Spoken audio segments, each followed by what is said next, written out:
Actor Anushka அவர்கள் lead ரோலில் நடிச்சிருக்க படம் தான் காண்டி. இந்த படத்தில் ஆக்டர் விக்ரம் பிரபுவும் ஒரு முக்கியமான கேரக்டரில் நடிச்சிருக்காரு. இன்னைக்கு கண்டி படத்துடைய அஃபிஷியல் ட்ரைலரை ரிலீஸ் பண்ணியிருக்காங்க. ட்ரைலர் ரொம்ப சூப்பராகவும் வெறித்தனமாகவும் இருக்கு. நம்ம அனுஷ்காவை இந்த ட்ரைலரில் பார்க்குறப்ப அப்படியே அருந்ததி கண்ணுக்கு முன்னாடி வந்துட்டு போகிறாங்க.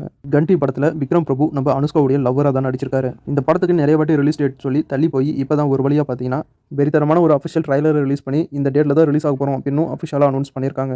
யாருக்காக படம் பார்க்குறோமோ இல்லையோ கண்டிப்பாக அனுஷ்காவுக்காக இந்த படத்தை பார்த்தே ஆகணும். பாகுபலி படத்துக்கு அப்புறமா அனுஷ்கா நடிப்பில் ரிலீஸ் ஆன எந்த படமே சரியாக போகல. அது மட்டும் இல்லாமல் அவங்களுடைய படம் தியேட்டருக்கு வந்து பல வருஷம் ஆகுது. தரமான ஒரு படம் மூலியமா கம்பேக் கொடுக்க போறாங்க நம்ம அனுஷ்கா. அனுஷ்கா லீட் ரோல் நடிச்சிருக்க இந்த கண்டி படம் செப்டம்பர் 5 தியேட்டர்ல ரிலீஸ் ஆகுது. ஒரு பேன் இந்தியா மூவியா.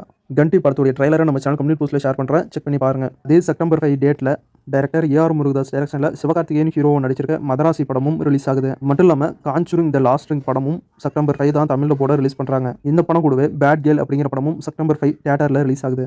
டோட்டலா செப்டம்பர் 5 டேட்ல இந்த 4 படங்களும் ரிலீஸ் ஆகிறதா இப்போ அஃபிஷியலா அனௌன்ஸ் பண்ணியிருக்காங்க.